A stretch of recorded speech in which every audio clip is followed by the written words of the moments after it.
àquele que nos ama e pelo seu sangue nos libertou dos nossos pecados e nos constituiu reino, sacerdotes para o seu Deus e Pai.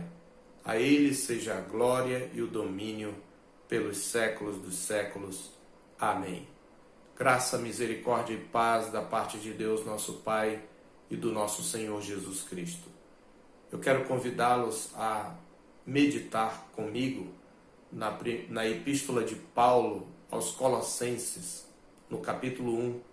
Nós leremos desde o verso 21 até o verso 29, tomando parte do parágrafo da mensagem anterior, em que pregamos sobre a supremacia de Cristo. Nós retomando parte desse parágrafo e indo até o versículo 29, vamos ler aqui a palavra de Deus. E a vós outros também, que outrora eres estranhos e inimigos no entendimento, pelas vossas obras malignas, agora, porém, vos reconciliou no corpo da sua carne, mediante a sua morte, para apresentar-vos perante ele santos, inculpáveis e irrepreensíveis, se é que permaneceis na fé, alicerçados e firmes, não vos deixando afastar da esperança do evangelho que ouvistes e que foi pregado a toda criatura debaixo do céu, e do qual eu, Paulo, me tornei ministro. Agora me regozijo nos meus sofrimentos por vós, e preencho o que resta das aflições de Cristo na minha carne, a favor do seu corpo, que é a igreja, da qual me tornei ministro, de acordo com a dispensação da parte de Deus que me foi confiada a vosso favor, para dar pleno cumprimento à palavra de Deus, o mistério que estivera oculto dos séculos e das gerações, agora todavia se manifestou aos seus santos, aos quais Deus quis dar a conhecer qual seja a riqueza da glória deste mistério entre os gentios, isto é, Cristo em vós, a esperança da glória, o qual nós anunciamos, advertindo a todo homem e ensinando a todo homem em toda a sabedoria, a fim de que apresentemos todo homem perfeito em Cristo. Para isso é que eu também me afadigo, esforçando-me o mais possível, segundo a sua eficácia que opera eficientemente em mim. Amém. Oremos, meus queridos. Senhor nosso Deus, nós nos achegamos a Ti com muita alegria, com muito prazer, com muita expectativa em mais este dia do Senhor, em que nos reunimos mesmo nas casas como famílias, mas igualmente como Tua igreja, para Te adorar. Queremos suplicar-Te, ó Deus, que a Tua graça que tem nos conduzido nos cânticos, que tem nos conduzido na leitura da palavra, nas orações, conduza-nos agora na meditação da Tua palavra, que o Senhor fale ao nosso coração, fazendo-nos entender a glória e a natureza da nossa vocação como missionários, como testemunhas de Cristo. Nós Te pedimos isto e Te agradecemos, em nome de Jesus. Amém. Meus queridos, este texto fala exatamente da glória e da grande responsabilidade de pregar o Evangelho. Particularmente, neste texto, nós temos o apóstolo Paulo falando acerca do seu próprio papel no plano salvador de Deus como apóstolo de Cristo, e que se aplica, num primeiro momento, aos pregadores da palavra, mas também, numa perspectiva mais extensa, aplica-se também a todo cristão, porque todo cristão é um missionário e uma testemunha de Cristo. Como nós vimos na semana passada, Paulo havia falado sobre a supremacia de Cristo sobre todas as coisas. Ele mostrara a supremacia de Cristo em sua relação com o Pai, sendo ele o filho do seu amor, o primogênito, aquele que tem a primazia e que Paulo havia chamado de imagem do Deus invisível. Ele também havia mostrado a supremacia de Cristo em sua relação com a criação. A palavra primogênito também traz a ideia de primazia e de que ele é o herdeiro soberano da criação, ele é o mediador, o sustentador, o unificador e o alvo da criação. Paulo ainda falou da supremacia de Cristo na obra da redenção. Ele é a cabeça do corpo da igreja, ele é o primogênito dos mortos, o primeiro a ressuscitar com o corpo glorificado, inaugurando a nova criação. Ele é o protótipo da nova criação. Nele habita a plenitude divina. Ele diz isso no versículo 17 e também no versículo 19, especialmente no 19, fala que ele tem a primazia em todas as coisas, no verso 17, ele é antes de todas as coisas, nele tudo subsiste, e no versículo 19, que aprove a Deus que nele residisse de maneira permanente toda a plenitude. Ele é o reconciliador do universo com Deus, o reconciliador e o santificador dos eleitos de Deus com o Pai e também consigo mesmo. Essas verdades acerca da supremacia de Cristo sobre todas as coisas trazem pelo menos duas implicações para nós, os cristãos, que são aí apresentadas no verso 23. Nós somos convidados ou convocados a perseverar nesse Evangelho de nosso Senhor Jesus Cristo, desfrutando dos benefícios dessa supremacia de Cristo. Mas desfrutar desses benefícios depende de crermos e perseverarmos no Evangelho de Cristo. Por isso que depois de falar que Ele nos reconciliou no corpo da sua carne, mediante a sua morte, para nos apresentar a Ele santos, inculpáveis e irrepreensíveis, Ele fala no verso 23 que há uma condição: se é que permaneceis na fé, alicerçados e firmes, não vos deixando afastar da esperança do Evangelho que ouvistes e que foi pregado a toda criatura debaixo do céu, e do qual eu, Paulo, me tornei ministro. O que ele está dizendo é, estas verdades, elas só são vividas, experimentadas por aqueles que têm uma fé perseverante, progressiva em sua maturidade, perseverante em sua luta e inamovível em suas convicções, alicerçados e firmes, não vos deixando afastar da esperança, não mudando constantemente. O que Paulo está falando aqui não é que a fé é a causa primeira, mas ela é a evidência, e a genuína fé é uma fé perseverante. E nós somos então encorajados pelo exemplo de Paulo a pregar o Evangelho. Ele diz: deste Evangelho eu me tornei, eu, Paulo, verso 23, me tornei ministro. E Paulo, então, desde o verso 23, final, até o verso 29, vai falar exatamente da sua missão, do seu papel nesta pregação, nessa disseminação do Evangelho de Deus, que ele aqui nesse trecho chama de mistério. Ele vai mostrar o seu compromisso com esse mistério de Deus como ministro da palavra, como apóstolo dos gentios. Mas ao falar de si mesmo, Paulo apresenta para nós um exemplo e um modelo, porque este é o compromisso do cristão. O cristão não apenas é salvo pelo Evangelho, mas ele se torna uma testemunha do Evangelho. Nós não somos cristãos apenas para sermos salvos. Fomos salvos para levar a cabo esta mensagem de salvação a todo mundo. Por isso, nos versículos seguintes, o apóstolo Paulo passa a refletir acerca do seu papel em fazer esse evangelho conhecido, esse evangelho da supremacia de Cristo. E nós temos aqui, meus irmãos, neste pequeno texto, por um lado, uma descrição do ministério apostólico e da consciência que Paulo tinha da sua missão. E neste trecho, Paulo fala da natureza da sua missão. Por outro lado, nós temos também um modelo, tanto para o ministério da palavra, e é um texto excelente para os ministros da palavra, como também para a vocação missionária da igreja em geral, a responsabilidade que esta vocação inclui. Por isso eu intitulei esta mensagem A Sublime Vocação de Pregar o Evangelho de Cristo. A sublime vocação. Paulo exatamente fala do seu papel como uma vocação solene e sublime que ele está disposto a levar a cabo. E eu gostaria de utilizar aqui para resumir esta vocação sublime que toda a igreja tem, e que, embora haja ministros da palavra que vão pregar a palavra de Deus, todo cristão deve testemunhar do Evangelho.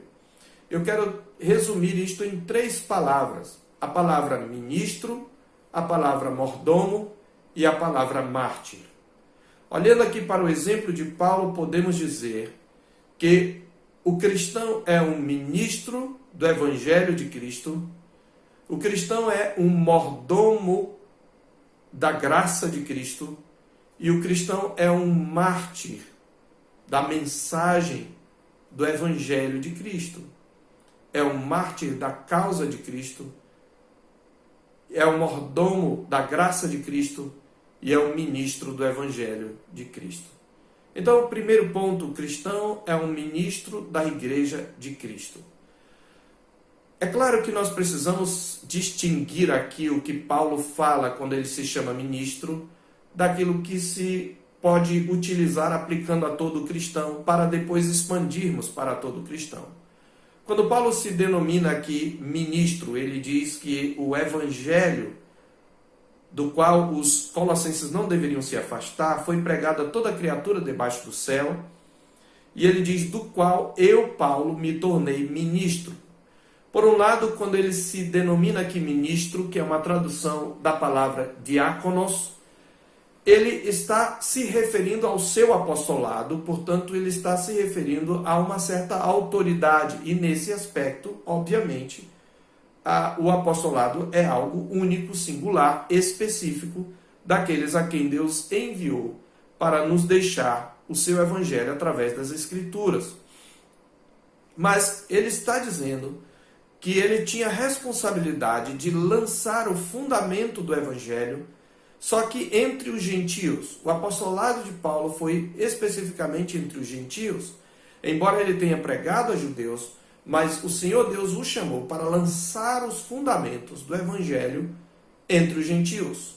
O próprio apóstolo Paulo havia dito em Efésios 2, a partir do verso 20, que nós, os crentes, somos da família de Deus, edificados sobre o fundamento dos apóstolos e profetas, dos quais Cristo Jesus é a pedra angular. E nós somos esse santuário vivo.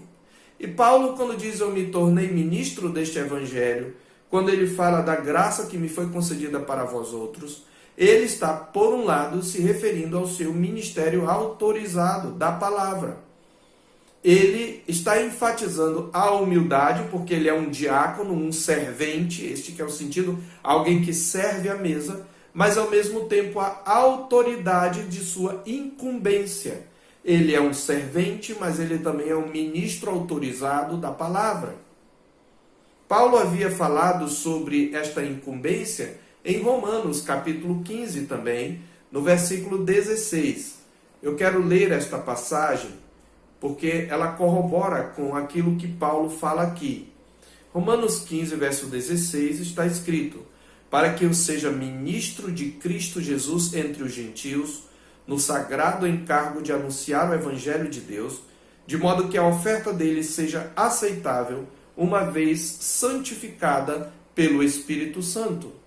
Então, Paulo está se colocando aqui como mensageiro autorizado, com o encargo de anunciar o evangelho para que os gentios se convertessem e eles pudessem apresentar a Deus uma oferta de adoração, uma oferta de sacrifício espiritual a Deus, fazendo parte da igreja de Deus e entrando para o povo de Deus, para a comunidade da aliança. Em 2 Coríntios, no capítulo 3, ele também fala isto, especialmente dos versículos 6 a 11, ele se coloca aqui, e ele usa o nós apostólico, porque ele se refere não só a si mesmo, como ministro de uma nova aliança. No capítulo 3 de 2 aos Coríntios, do versículo 6 em diante, está escrito: o qual nos habilitou para sermos ministros de uma nova aliança, não da letra, mas do Espírito. Porque a letra mata, mas o Espírito vivifica. E se o ministério da morte, gravado com letras em pedras, se revestiu de glória, a ponto de os filhos de Israel não poderem fitar a face de Moisés, por causa da glória do seu rosto, ainda que desvanecente, como não será maior o ministério do Espírito? Então, Paulo se coloca como, ministro de Cristo, como um servente do Evangelho de Deus, mas ao mesmo tempo como ministro autorizado da palavra. É claro que precisamos analisar este princípio, para aplicá-lo da maneira adequada. Por um lado, repito, o apóstolo Paulo tem um papel, um status de mensageiro autorizado que não foi repassado a outros, além dos 12 e do próprio apóstolo Paulo. E como tal, ele é fundamento, e ele, por isso, escreveu grande parte do Novo Testamento. Então nós temos esse fundamento desses mensageiros autorizados, e a Escritura é esta mensagem apostólica que ficou para nós, para que nós pregássemos o Evangelho. Por outro lado, aqueles que expõem fielmente a Escritura são também mensageiros autorizados da palavra de Deus. Na medida em que nós pregamos a palavra de Deus de maneira fiel, nós também temos a autoridade apostólica. Uma das características da igreja é que ela é apostólica. Ela é una, ela é santa, ela é universal e ela é apostólica. Isto quer dizer que a igreja é um mensageiro autorizado através dos ministros da palavra, que são escolhidos pela igreja, pelo Espírito Santo através da igreja, treinados e ordenados para pregar, e através dos crentes de um modo geral, que no seu dia a dia, no seu trabalho, na sua vizinhança pregam o Evangelho. A igreja está cumprindo a sua missão de ministro, de diácono de Cristo e do Evangelho. Então, meus queridos, isto se aplica a todos os cristãos. Nós somos diáconos, serventes do Evangelho de Cristo. Se Cristo tem toda essa supremacia, se Cristo é tudo aquilo que Paulo está dizendo que ele é aqui no texto de Colossenses, então é um prazer, é um privilégio, é uma graça, é um favor imerecido que nós possamos pregar este Evangelho, que nós possamos ser ministros deste Evangelho. E aqui uma palavra especial para os ministros da palavra. Que vocação sublime, meus queridos. Que vocação sublime é nós podermos expor a palavra de Deus fielmente para o povo de Deus, para que o Evangelho do Cristo bendito, o Evangelho das Escrituras apostólicas, seja conhecido de todo homem, para levar todo homem perfeito em Cristo. Obviamente o todo aqui é qualitativo. Todo aquele que crê, todo aquele que se converter, todo aquele que foi eleito por Deus para a salvação. Então o cristão é o ministro da igreja de Cristo. Mas em segundo lugar, nós vamos ver que o cristão também é um mordomo da graça de Cristo. Esta responsabilidade está expressa na palavra dispensação, no verso 25. Paulo diz agora, depois de meditar sobre a sublimidade de Cristo, ele que estava preso quando escreveu a carta, como nós sabemos, ele passa a olhar a sua condição não como um revés na sua vida, não como algo angustioso, não como uma dor antes de tudo, mas como um privilégio. Não como uma desvantagem, mas como um prazer e um privilégio.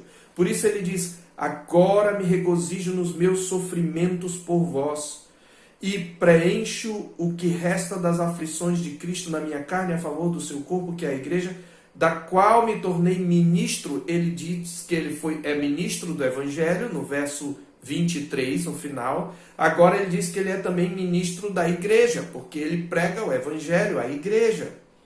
E ele diz: eu me tornei ministro de acordo com a dispensação da parte de Deus, que me foi confiada a vosso favor, para dar pleno cumprimento à palavra de Deus.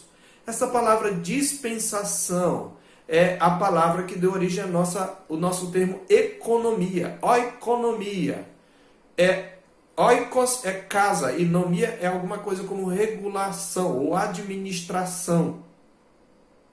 Então, a oikonomia é o ato do mordomo, do servo, que administra os bens, todos os bens do seu senhor, a quem o seu senhor confiou os seus bens, para que por meio deles este servo possa dar mantimento à casa do seu senhor. Então aqui a figura que Paulo evoca é a do mordomo. E quando ele fala de dispensação, ele está falando do quinhão do evangelho, do quinhão dessa missão, que foi confiada ao apóstolo. E ele traz então nessa palavra a figura desse escravo que recebia do seu senhor essa responsabilidade, essa autoridade e essa obrigação de administrar as propriedades e bens da casa do seu senhor, que lhes eram confiados para distribuir os mantimentos, salários, etc., em função de toda a família, inclusive dos seus conservos. Paulo, então, considera-se um mordomo, um despenseiro do reino de Deus, que recebera uma incumbência específica. Quando ele fala da dispensação a mim confiada da parte de Deus para a vosso favor, ele está claramente dizendo da sua consciência de que o seu apostolado específico era para os gentios, para que os gentios pudessem adentrar a aliança, pudessem fazer parte do povo de Deus. E sua responsabilidade, como ele diz, consistia em dar pleno cumprimento à pregação da palavra de Deus entre as nações gentílicas. Por isso, no verso 25, ele fala que a dispensação a mim foi confiada, a vosso favor, para dar pleno cumprimento à palavra de Deus. A ideia aqui é de completar, é de cumprir cabalmente o seu ministério. Novamente, nós vemos aqui tanto a humildade, porque ele é um mordomo, é um escravo, como a importância da sua incumbência. Ele é um escravo autorizado. E isto também, queridos, se aplica a nós. Porque, embora nem todos sejam, isto se aplica, num primeiro momento, aos ministros da palavra. Eles receberam a graça de Deus, o dom de Deus para pregar a palavra, para aplicar a palavra, para ensinar a palavra. Mas todo cristão recebeu um quinhão desta graça para administrá-la. A palavra de Deus diz isso em 1 de Pedro, capítulo 4, verso 10. Ele diz: servi uns aos outros, cada um conforme o dom que recebeu, como bons despenseiros da multiforme graça de Deus. E aí Pedro divide os dons em dois grupos, o que nós poderíamos chamar de dons da ação e outros dons da palavra. Ele diz: o que fala, fale segundo os oráculos de Deus. Ou seja, Pedro está dizendo, aqueles que são mordomos da palavra, diáconos da palavra, ministros da palavra, falem de acordo com os oráculos de Deus. Não acrescente nada à exposição da palavra de Deus. Não diminua nada do que a palavra de Deus diz. Seja fiel à palavra de Deus. Você não precisa de mais nada. E aqui é uma palavra específica para os ministros da palavra. Servo de Deus, expõe a palavra de Deus. Você não precisa de autoajuda. Você não precisa de palavras que bajulem os seus ouvintes. Não é seu papel confiar em estratégias para o crescimento da igreja. Você tão somente tem que pregar de maneira clara, objetiva, simples e profunda e fiel à palavra de Deus, porque você é um mordomo da graça de Deus. Mas Pedro segue lá em 1 de Pedro 4, 10 e o versículo 11, ele diz: o que fala, fale de acordo com os oráculos de Deus, e o que serve, faça-o na força que Deus supre. O que ele está dizendo é que há mordomos da graça que foram chamados, mas para agir mas para atuar no serviço geral, como tem os diáconos, por exemplo, que administram, por exemplo, as necessidades dos santos, como as irmãs piedosas que praticam a misericórdia e lavam os pés aos santos, como Paulo fala acerca das viúvas, dos critérios das viúvas, lá em 1 Timóteo, no capítulo 5. Então, de qualquer maneira, cada cristão recebeu um ou mais dons da graça para, de alguma maneira, utilizar esses dons para a expansão do reino, para a pregação do Evangelho, para testemunhar do Evangelho de Cristo. Isto é um privilégio, porque a graça de Deus é multiforme. Ela preenche todas as necessidades humanas, mas nós somos os mordomos desta graça. Então, se você é um ministro da palavra, você precisa dar pleno cumprimento a esta palavra, às Escrituras, ensinando as Escrituras com afinco, com profundidade, com todo o seu esforço, com diligência.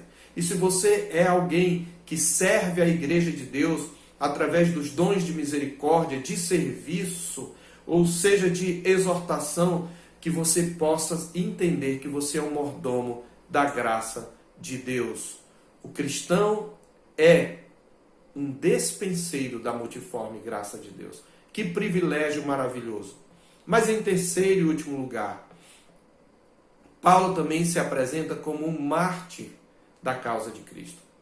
Então, ele não apenas é um ministro do Evangelho de Cristo, um servente, um diácono da palavra autorizado, não apenas é um mordomo da graça de Cristo que recebeu uma incumbência específica nessa grande vocação cristã. Ele tem uma vocação específica que era ser apóstolo aos gentios, e todo cristão tem uma vocação específica dentro do reino de Deus.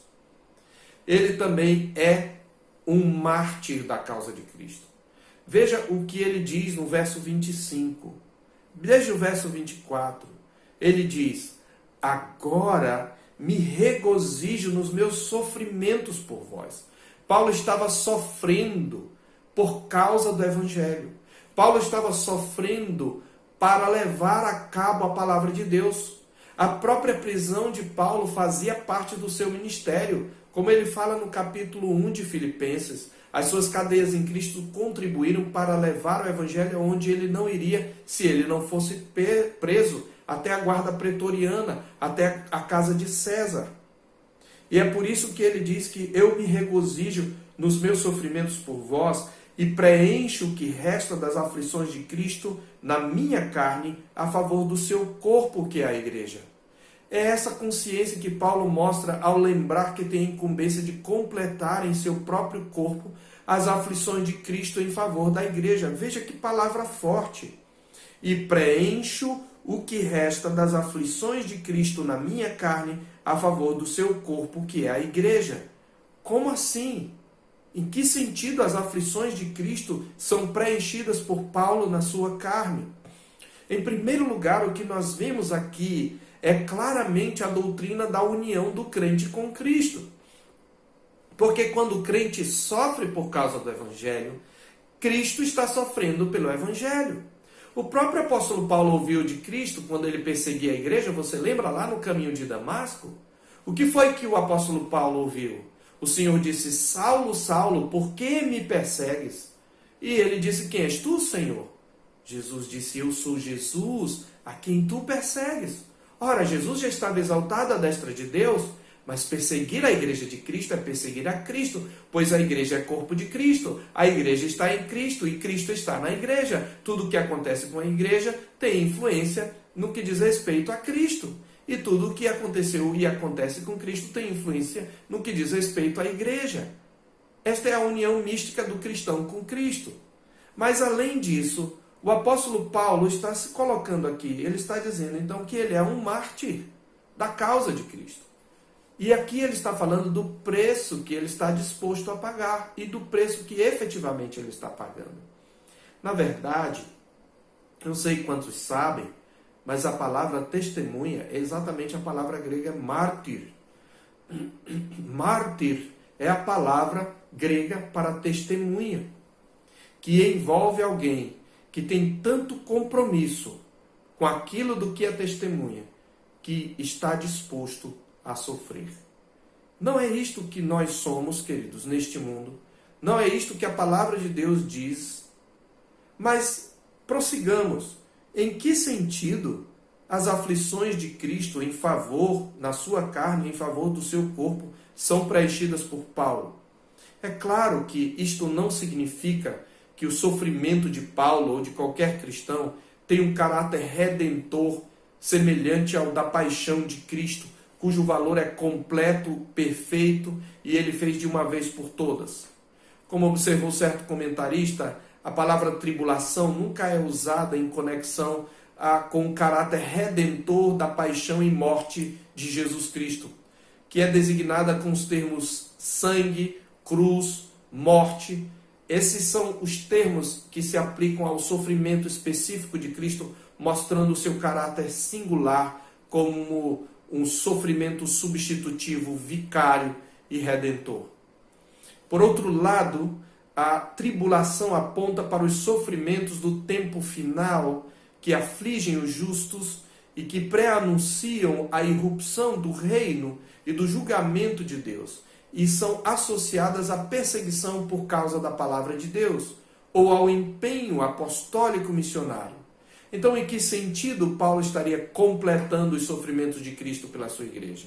Em primeiro lugar, há uma diferença entre sofrer em lugar de, em substituição a, e sofrer em favor de, por causa de. Por exemplo, há uma pessoa que pode se oferecer a um sequestrador para assumir o lugar de um refém. Mas tem a mãe que sofre por causa desse sofrimento, de certa maneira, o primeiro que eu falei, é um sofrimento substitutivo, num certo sentido, porque a pessoa que se oferece se coloca no lugar do refém. Se ele morrer, ele morrerá como resgate da vida do refém, no sentido temporal e físico. Mas existe um sofrimento também em favor de e por causa de. Por exemplo, a mãe que sofre pelo filho para criá-lo, que sofre com os desafios, as dores que o filho sofre. Ou o mártir que sofre por uma causa. No que diz respeito ao aspecto redentor, como eu já falei, ao aspecto expiatório, substitutivo, Cristo satisfez plenamente a justiça de Deus, trazendo-nos o perdão.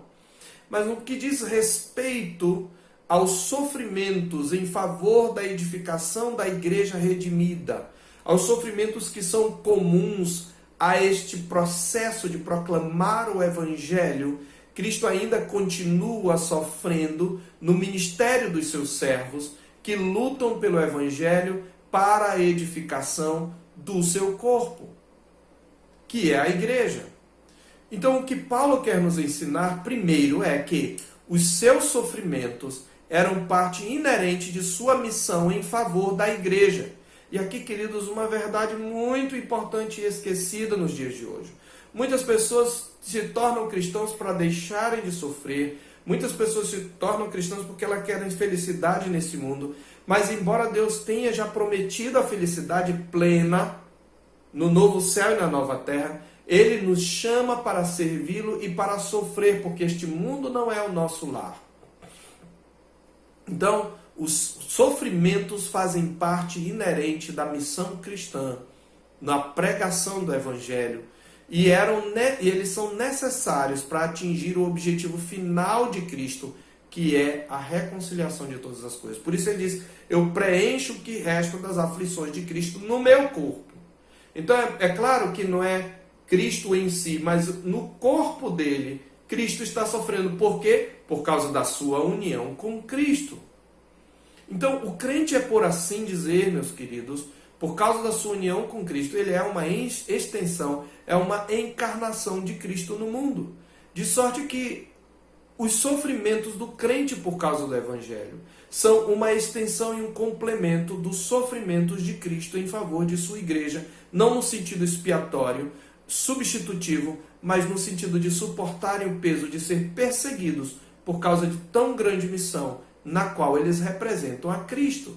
Então, num certo sentido, Cristo continua sofrendo pela expansão do reino e pela expansão do Evangelho na sua igreja. Assim resume um certo comentarista este princípio. Paulo, como servo do Evangelho, encarregado por Deus de uma missão oficial em favor da igreja, com os sofrimentos que enfrenta para anunciar e fazer progredir o Evangelho, dá a sua contribuição, ou participa das tribulações que marcam a última fase da história salvífica, que tem como protagonista o Cristo, o Messias, morto e ressuscitado. Assim, a paráfrase de J.B. Phillips traduz esse trecho. Isso me dá a chance de contribuir com meus próprios sofrimentos para as dores ainda não completadas de Cristo ou que Cristo sofre por seu corpo, a igreja. O sofrimento, então, de novo aponta para a humildade e para o peso da missão. O fato de completar as aflições de Cristo aponta para a autoridade e o privilégio da missão. Por isso ele é um escravo autorizado. E também por isso ele se regozija nos seus sofrimentos. Meus irmãos, o sofrimento é inerente ao ministério de pregar o Evangelho das insondáveis riquezas de Cristo. E o sofrimento nos identifica com Cristo. Por isso nós não devemos estranhar quando o cerco se fecha sobre nós.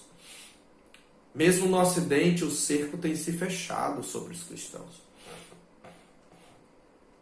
Os valores cristãos, que em grande parte moldaram o Ocidente, estão ruindo. E é normal que os cristãos comecem a ser perseguidos. E muito embora, meus queridos, nós devemos lutar pelos nossos direitos, sim.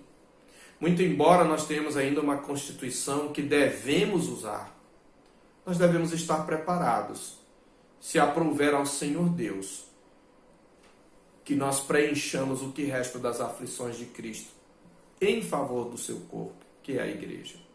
Quando Paulo fala aqui e preenche o que resta das aflições de Cristo no meu corpo, ele está dizendo: eu vou sofrer até o fim tudo o que eu tiver de sofrer pela igreja de Deus e pelo Evangelho de Cristo.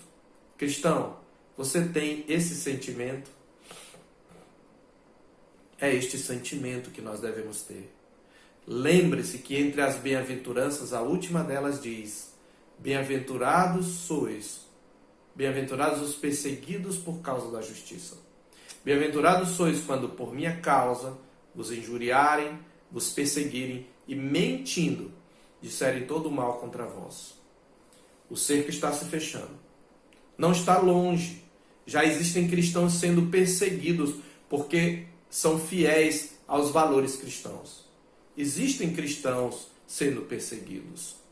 Esta semana mesmo soubemos de uma irmã que foi perseguida, que tem sido perseguida inclusive nas redes, porque se recusou a realizar um serviço que é contra o seu compromisso com Cristo e com o Evangelho, ainda que não tenha ofendido a ninguém. Eu quero dizer, se este é o seu caso, este é um privilégio. Olhe para este sofrimento e diga: agora me regozijo nos meus sofrimentos por vós. Porque é privilégio para o cristão.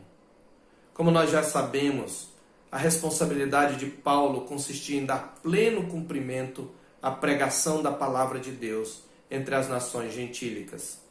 É isto que ele está dizendo. Eu tenho esta incumbência. E é por isso que ele prega no verso 28. O conteúdo desse mistério, dessa mensagem, é Cristo em vós, a esperança da glória. E nós já tratamos na mensagem passada e na próxima mensagem, se Deus quiser, nós falaremos especificamente do mistério, do segredo de Deus para uma vida plena. Mas por hora eu quero me focar no ministério, na vocação de fazer conhecido este mistério de Cristo, tanto pelos ministros da palavra, como pelos crentes de um modo geral, no testemunho, no seu dia a dia, no seu trabalho, que pode e deve envolver sofrimento, como Jesus nos disse. Bem-aventurados sois quando por minha causa vos injuriarem e vos perseguirem e mentindo, disserem todo mal contra vós, regozijai-vos e exultai, porque grande é o vosso galardão no céu, pois assim perseguirão os profetas que viveram antes de vós. O cristão é um ministro do Evangelho de Cristo, um diácono, um servo, autorizado na medida em que ele expõe e prega a palavra com fidelidade. Ele é autorizado, sim. O cristão é um mordomo da graça de Cristo. Você recebeu de Deus dons para aplicá-los na expansão do reino de Cristo. E você precisa saber quais são esses dons e saber qual é o seu papel. Talvez você seja um servo da área da ação, um diácono da ação, do ministério de misericórdia, né? Do ministério de serviço. Mas talvez você seja um ministro da palavra. De qualquer maneira, você tem que completar essa obra que o Senhor Deus te chamou para realizar, para fazer conhecido o mistério de Cristo. E Paulo, ele se empenha, por isso no verso 28, depois de falar do mistério que é Cristo em vós, a esperança da glória, ele diz: o qual esse Cristo nós anunciamos, advertindo a todo homem e ensinando a todo homem em toda a sabedoria, a fim de que apresentemos todo homem perfeito em Cristo.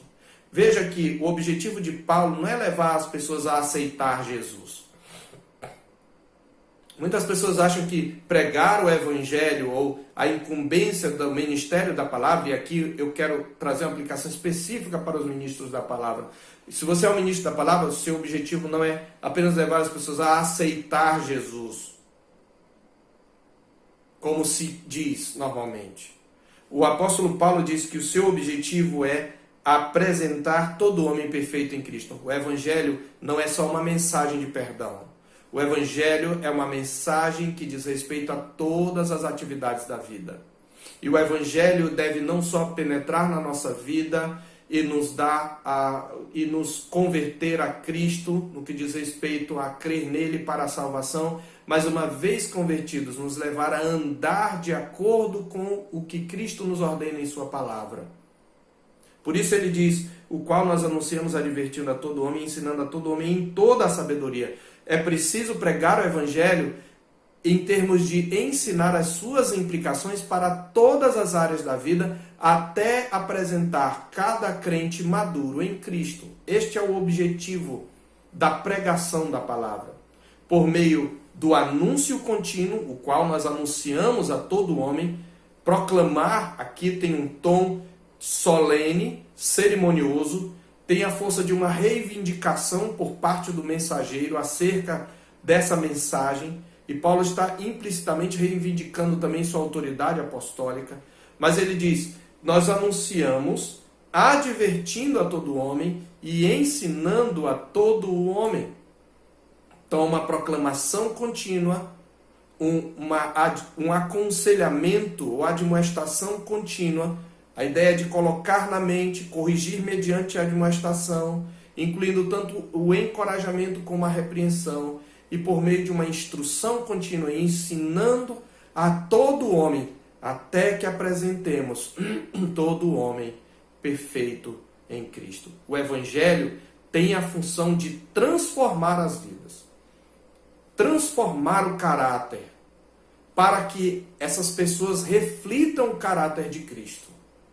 O papel missionário evangelizador não se limita a essa proclamação, mas ele também se verifica num trabalho cotidiano, um trabalho cansativo, um trabalho duro para fazer com que a comunidade da aliança progrida mediante a correção, a instrução, a disciplina, dirigida a todos, sem privilégios, sem exclusões. A finalidade é levar todos à plenitude da vida cristã. O homem perfeito que tem em Cristo não só como modelo ideal, mas também como fonte e dinamismo interior. Por isso ele diz: para isso é que eu também me afadigo, eu me canso, eu trabalho até exaustão, esforçando-me o mais possível, não porque eu confio em mim, mas segundo a sua eficácia que opera eficientemente em mim. Eu quero concluir trazendo uma palavra de exortação. Querido, você que é crente, Você não está neste mundo para ser feliz. Sim, à medida que você tem comunhão mais profunda de Cristo, com Cristo, à medida em que você experimenta mais de Cristo na sua vida, sim, cada vez mais você vai ser mais feliz no seu coração e mais pleno. Mas nós vivemos num mundo que não é o nosso lar. O mundo jaz no maligno. Nós já temos uma promessa de felicidade plena futura.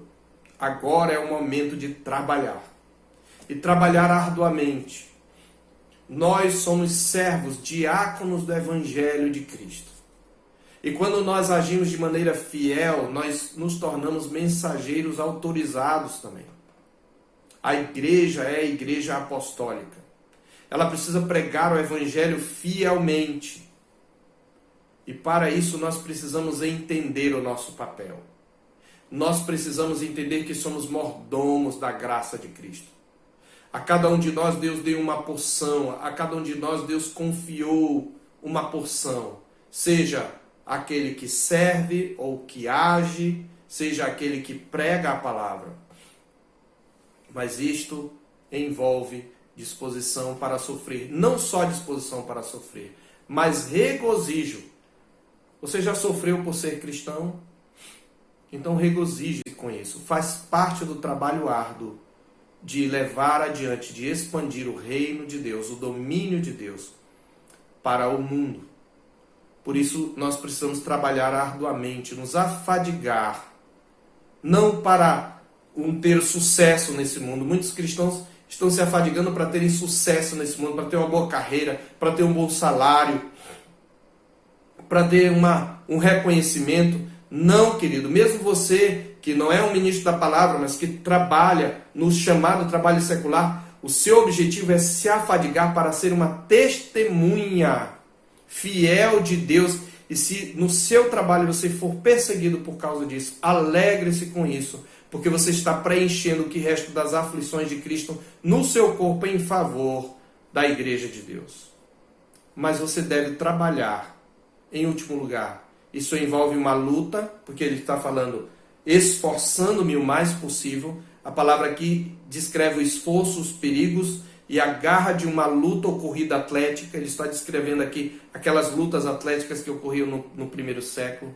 Então você tem que trabalhar arduamente, você tem que entender que ser testemunha de Cristo envolve uma luta e você deve usar o máximo empenho, mas na dependência de Deus, conforme a sua eficácia que opera eficientemente em mim, conforme a sua operação eficaz que opera em mim poderosamente.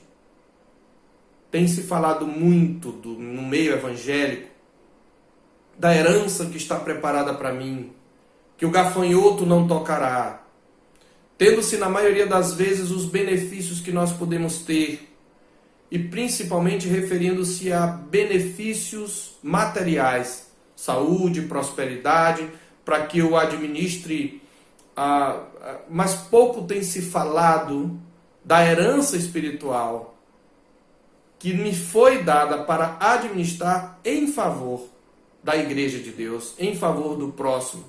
Sem dúvida, Deus tem bênçãos sem medida reservada para nós. Até mesmo no plano material, Deus pode nos abençoar, mas o seu objetivo principal não é simplesmente nos beneficiar. Conforme Efésios 4:28, até mesmo o trabalho deve ser realizado com zelo, dando o melhor de nós, mas com que objetivo? O Espírito Santo nos diz lá em Efésios 4:28, para que tenha com que acudir o necessitado, não simplesmente para acumular tesouros sobre a terra. Nós, crentes em Cristo, somos todos diáconos, garçons de Deus para servir à edificação do corpo de Cristo. Somos também mordomos dos tesouros espirituais de Deus, responsáveis por administrar sua graça. Por meio do Espírito Santo, temos todos a incumbência de tornar conhecido o segredo de Deus, prometido na igreja, na profecia do Velho Testamento, revelado na proclamação apostólica registrada no Novo Testamento. E este é o segredo de Deus, Cristo em vós, a esperança da glória. E cada um de nós recebeu uma porção da graça para contribuir com a proclamação dessa mensagem única. Esta dispensação da graça inclui todos os recursos colocados à nossa disposição. Tudo o que Deus nos deu nesta vida, dons espirituais, talentos naturais, tempo de vida, traços de personalidade, recursos financeiros, tudo recebemos por empréstimo. Deus colocou tudo isso em nossas mãos para sermos administradores da sua graça, com um único fim: tornar conhecido o mistério do Evangelho de Cristo entre as nações. Uns farão isto mais pela ação do que pela palavra, porque seus dons são os dons da ação, dons de serviço, misericórdia, liderança, administração. Outros farão isto mais pela palavra do que pela ação, porque seus dons são dons da palavra. Os ministros da palavra, que ensinam, que exortam, que pregam em toda a sabedoria. Mas a cada um de nós, queridos, foi confiada uma parte na economia do reino de Deus.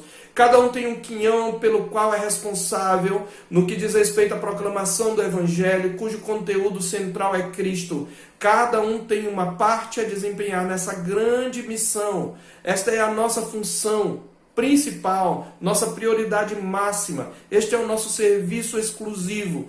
Todas as outras atividades devem girar em torno desta e devem ser realizadas com o propósito desta tarefa, de cumprir o nosso papel, de tornar conhecido o mistério de Deus, que é Cristo. Como ministros e mordomos de Cristo, à medida em que anunciamos a mensagem profético-apostólica das Escrituras, nós o fazemos na autoridade de Cristo. E em sua igreja, na medida em que cada um cumpre o seu papel, Cristo, o soberano do universo, continua agindo no mundo, de sorte que nós, a igreja, na medida em que estamos unidos a Cristo, somos o complemento de Cristo, desse Cristo cuja supremacia sobre todas as coisas já foi mostrada. Paulo fala isso no capítulo 1, verso 23 de Efésios, falando da igreja, diz: a qual é a plenitude daquele que a tudo enche em todas as coisas. Por isso, o ministério da igreja é o ministério de Cristo no mundo. E os sofrimentos da igreja, por causa do Evangelho, são os sofrimentos de Cristo. Nessa perspectiva, os sofrimentos, por causa da nossa missão, são um privilégio que nós não merecemos e no qual devemos nos regozijar, pois sofrer por Cristo é graça. Paulo fala em Filipenses 1:29, porque vos foi concedida a graça de padecer por Cristo Jesus, e não somente de crerdes nele. Que Deus nos dê a graça, queridos, de nos dedicar e de nos regozijar em nos afadigar por causa desse Evangelho, porque vale a pena, pelo nosso Senhor. E que a graça do nosso Senhor e Salvador Jesus Cristo, o amor sacrificial de Deus e a comunhão e as consolações do Espírito Santo sejam conosco e com todo o povo de Deus, hoje e para sempre. Amém.